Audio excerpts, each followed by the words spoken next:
Salam sejahtera, teman-teman.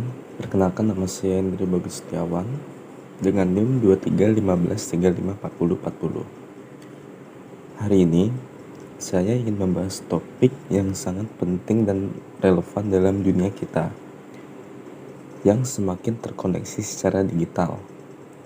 Topik ini mempengaruhi banyak aspek kehidupan kita, terutama di dunia maya.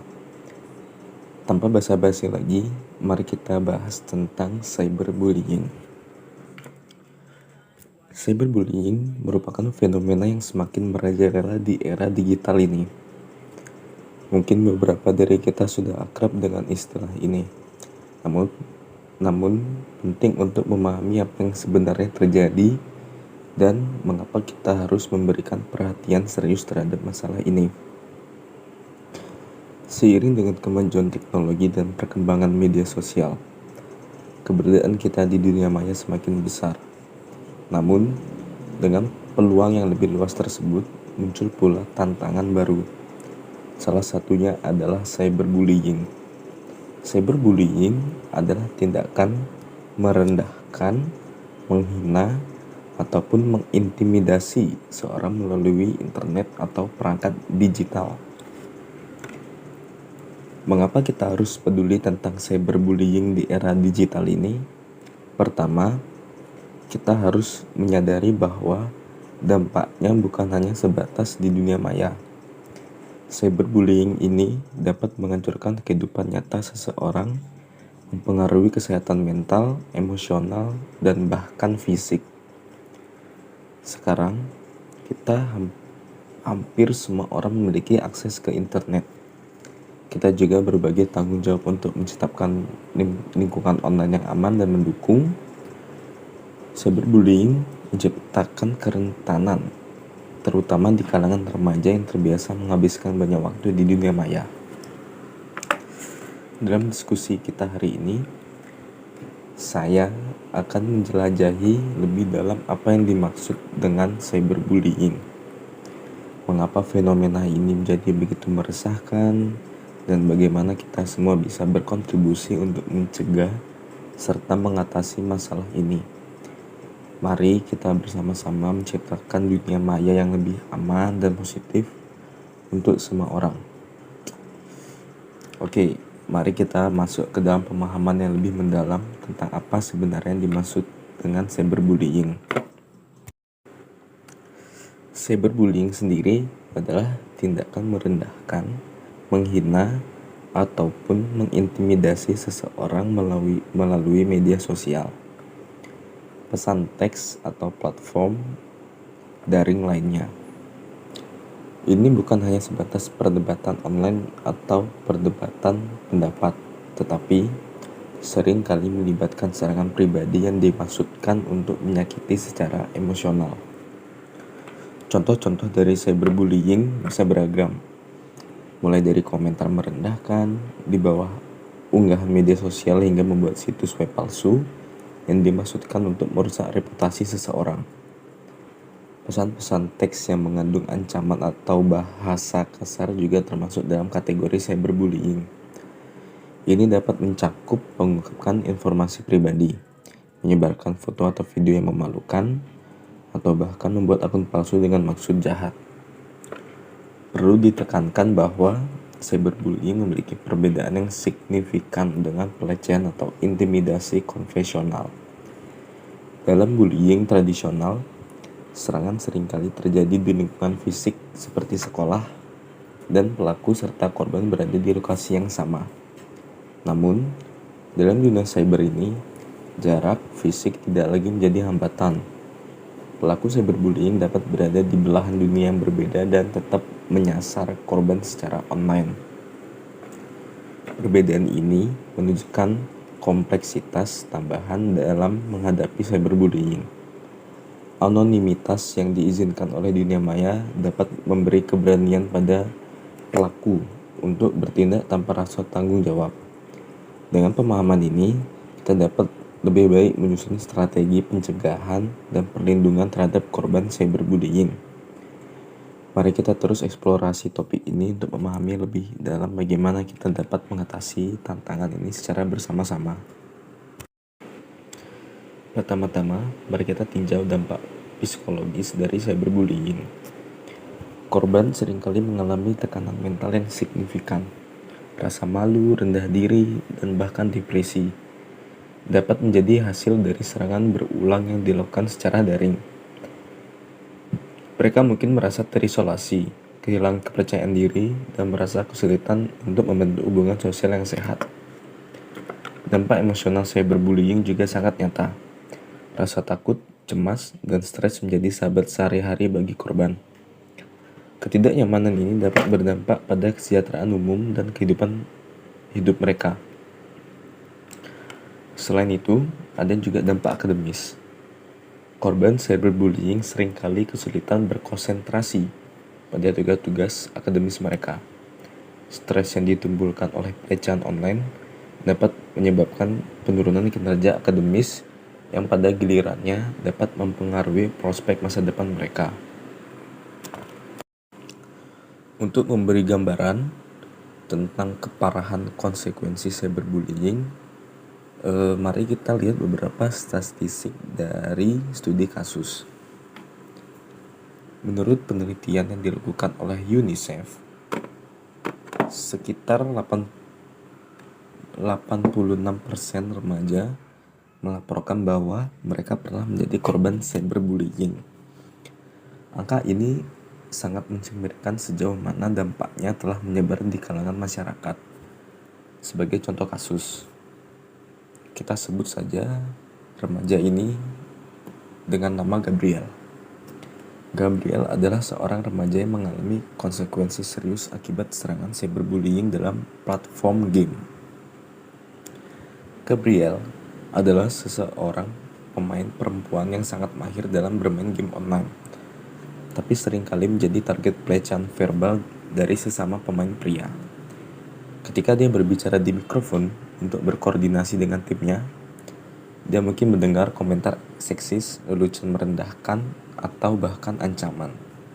Pemain lain mungkin sengaja menghalangi kemampuannya untuk bermain dengan baik demi memenangkan pertandingan. Pelecehan semacam ini dapat menciptakan lingkungan bermain yang tidak menyenangkan dan merugikan bagi pemain yang diincar. Hal ini tidak hanya mempengaruhi pengalaman bermain game mereka, tetapi juga dapat berdampak negatif pada kesejahteraan mental dan emosional mereka. Pada akhirnya, tindakan ini menciptakan atmosfer yang tidak ramah dan dapat mengalami partisipasi yang positif dalam komunitas game online. Penting untuk diingat bahwa pelecehan di platform gaming online bisa terjadi kepada siapa saja, tanpa memandang jenis kelamin, usia, ataupun latar belakang. Upaya untuk menciptakan komunitas gaming yang inklusif, hormat, dan bebas dari pelecehan adalah esensial untuk memastikan pengalaman bermain yang positif dan menyenangkan bagi semua pemain. Kasus seperti ini menunjukkan betapa merusaknya cyberbullying yang terkadang tampak sepele secara daring. Penting untuk kita pahami bahwa dampak-dampak ini bukan hanya sekedar statistik atau cerita-cerita. Mereka mencerminkan realitas yang dihadapi oleh individu yang mengalami cyberbullying. Dengan pemahaman ini, kita dapat berempati, memahami urgensi untuk mengambil tindakan dalam pencegahan serta mengatasi cyberbullying. Ada juga faktor-faktor yang mendorong atau memicu perilaku cyberbullying. Yang pertama adalah kebebasan anonimitas yang diberikan oleh dunia maya.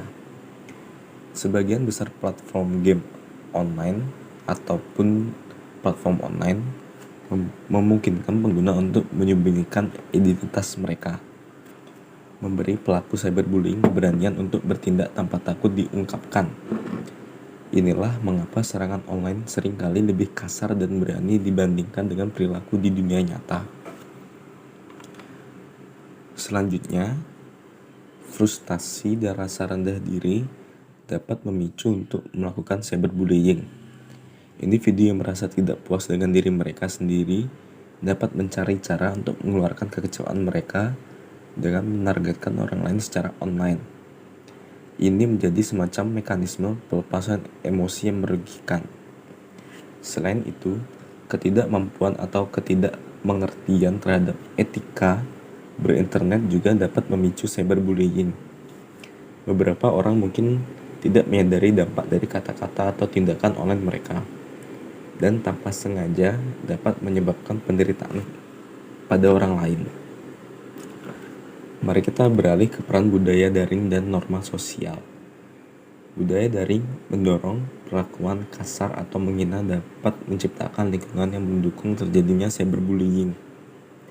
Begitu pula norma sosial di kalangan remaja yang mengejar popularitas atau validasi online. Apakah kita menyadari atau tidak, budaya daring dan norma sosial turut membentuk perilaku online kita. Bahkan sering kita terpengaruh oleh apa yang kita lihat dan alami di dunia maya.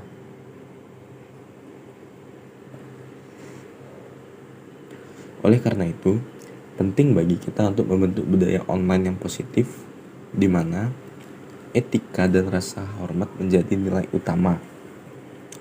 Dengan pemahaman terhadap faktor-faktor menyebab dan pemicu cyberbullying, kita dapat lebih cermat dalam membangun lingkungan online yang aman dan mendukung bagi kita semua. Mari bersama-sama menciptakan perubahan positif dalam cara kita berinteraksi di dunia maya. Sekarang, mari kita fokus pada langkah-langkah pencegahan yang dapat diambil oleh individu, lembaga pendidikan, dan platform media sosial untuk mengatasi masalah cyberbullying. Yang pertama adalah langkah-langkah yang dapat diambil oleh individu. Yang pertama, bersikap bijaksana dalam berinternet. Menjaga etika berinternet dengan berpikir sebelum mengirim pesan atau memposting komentar. Menghindari berpartisipasi dalam tindakan cyberbullying dan memilih untuk mendukung lingkungan online yang positif. Kedua, melindungi data pribadi. Memahami kebijakan privasi dan mengambil langkah-langkah untuk melindungi informasi pribadi. Berhati-hati dalam membagikan data pribadi seperti alamat, nomor telepon, ataupun informasi lainnya yang dapat disalahgunakan. Ketiga, dan yang terakhir, melaporkan dan blokir. Jangan ragu untuk melaporkan perilaku cyberbullying kepada platform media sosial atau pihak berwenang. Menggunakan fitur blokir untuk menghentikan interaksi dengan pelaku cyberbullying. Kita lanjut di dalam lembaga pendidikan. Pertama, pendidikan tentang etika berinternet. Mengintegrasikan pelajaran tentang etika berinternet ke dalam kurikulum. Mendorong dialog terbuka dan diskusi di kelas mengenai pengalaman dan pengetahuan mengenai cyberbullying. Kedua, pelatihan guru dan karyawan. Memberikan pelatihan kepada guru dan karyawan tentang cara mendeteksi tanda-tanda cyberbullying dan cara mengatasi situasi tersebut. Membuat kebijakan sekolah yang jelas dan memberikan sanksi kepada pelaku cyberbullying. Yang ketiga, program pencegahan. Menjalankan program pencegahan yang melibatkan siswa dalam kegiatan positif dan membangun keterampilan sosial. Mendorong budaya sekolah yang mendukung keberagaman dan mendorong rasa hormat. Di bagian platform media sosial. 1. Penerapan kebijakan anti cyberbullying. Mengintegrasikan kebijakan yang tegas dan sanksi yang jelas terhadap cyberbullying. Aktif memantau dan menanggapi laporan pelanggaran. Kedua, fitur keamanan dan privasi. Menyediakan fitur-fitur keamanan seperti pengaturan privasi yang kuat dan mekanisme pelaporan yang mudah diakses. Mengembangkan teknologi canggih untuk mendeteksi dan mencegah tindakan cyberbullying. Yang ketiga, kampanye kesadaran. Mengadakan kampanye kesadaran secara rutin untuk meningkatkan pemahaman tentang dampak cyberbullying. Melibatkan pengguna dalam kampanye anti cyberbullying untuk menciptakan komunitas yang peduli. Langkah-langkah ini akan menjadi efektif jika dipadukan dengan peningkatan kesadaran dan pendidikan mengenai etika berinternet. Kesadaran ini dapat membantu individu memahami dampak dari tindakan mereka secara online dan memotivasi mereka untuk berinteraksi secara positif. Pendekatan ini juga membangun fondasi yang kuat untuk budaya daring yang ramah dan etis. Dengan melakukan langkah-langkah ini, kita dapat menciptakan lingkungan online yang lebih aman, positif, dan mendukung bagi semua orang. Dan kita akan membahas tindakan penanggulangan bagi korban cyberbullying. Pertama, hentikan interaksi. Jika mungkin, hentikan interaksi dengan pelaku cyberbullying. Blokir atau batasi akses mereka ke profil dan konten Anda. Kedua, simpan bukti. Simpan bukti-bukti percakapan atau pesan cyberbullying sebagai bukti untuk melaporkannya nanti jika sudah terlalu parah. Dan yang ketiga, laporkan ke platform media sosial. Gunakan fitur pelaporan yang disediakan oleh platform media sosial untuk melaporkan pelaku cyberbullying. Jangan ragu untuk mencari bantuan dari moderator atau administrator platform. Yang keempat, laporkan ke pihak berwenang. Jika cyberbullying melibatkan ancaman fisik atau serius, laporkan ke pihak berwenang seperti kepolisian. Sertakan bukti-bukti yang telah Anda siapkan. Yang kelima, cari dukungan. Bicara dengan teman, keluarga, ataupun seorang profesional yang dapat memberi dukungan emosional. Jangan merasa sendirian. Berbagai pengalaman dapat membantu mengurangi beban psikologis. Adapun juga di sini sumber daya dan dukungan. Ada sumber daya dan dukungan dari lembaga anti bullying. Kita bisa hubungi lembaga atau organisasi yang berspesialisasi dalam pencegahan dan penanggulangan cyberbullying. Mereka dapat memberikan panduan, saran, dan dukungan untuk mengatasi situasi tersebut. Ada juga layanan kesehatan mental. Jika dampak psikologinya signifikan, cari bantuan dari profesional kesehatan mental. Psikologi atau konselor dapat membantu Anda mengatasi trauma dan meningkatkan kesejahteraan emosional.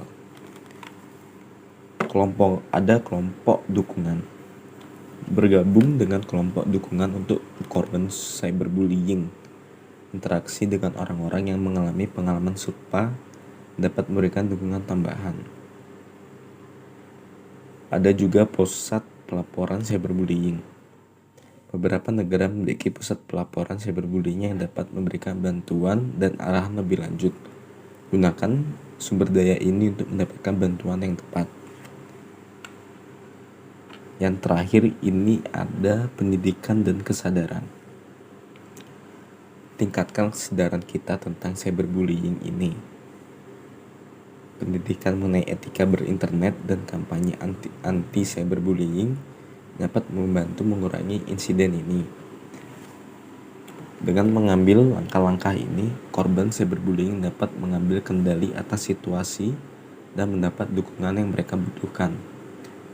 Penting untuk diingat bahwa tidak sendirian dan ada sumber daya yang dapat membantu mengatasi masalah ini. Mengingat kembali pentingnya kolaborasi untuk mengatasi ancaman cyberbullying dan memberikan pesan positif tentang membangun lingkungan daring yang lebih aman dan mendukung. Dalam membahas topik cyberbullying hari ini, kita telah menyelami realitas yang dihadapi oleh banyak individu di dunia maya.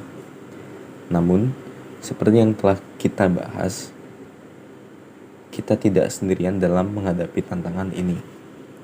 Pentingnya kolaborasi tidak dapat diabaikan. Kita semua memiliki peran untuk bermain dalam menciptakan dunia maya yang lebih baik. Melibatkan diri dalam kampanye kesadaran, mendukung teman-teman yang mengalami cyberbullying, dan berpartisipasi dalam inisiatif pencegahan adalah langkah-langkah kecil yang dapat membawa perubahan besar. Membangun lingkungan daring yang lebih aman dan mendukung memerlukan kontribusi dari kita semua. Etika berinternet, rasa hormat, dan sikap peduli terhadap satu sama lain adalah fondasi yang membangun komunitas daring yang positif. Sebagai penutup, mari kita bersama-sama berkomitmen untuk menjadi bagian dari solusi. Dengan memahami, melaporkan, dan mendukung satu sama lain, kita dapat menciptakan dunia maya yang lebih baik, di mana setiap individu merasa aman dan dihormati. Terima kasih kepada semua yang telah ikut serta dalam diskusi ini. Mari bersama-sama menciptakan perubahan positif untuk masa depan yang lebih baik. Sekian dan terima kasih. Jika ada salah kata dari saya sendiri ataupun kata-kata yang kurang berkenan, saya meminta maaf sebesar-besarnya.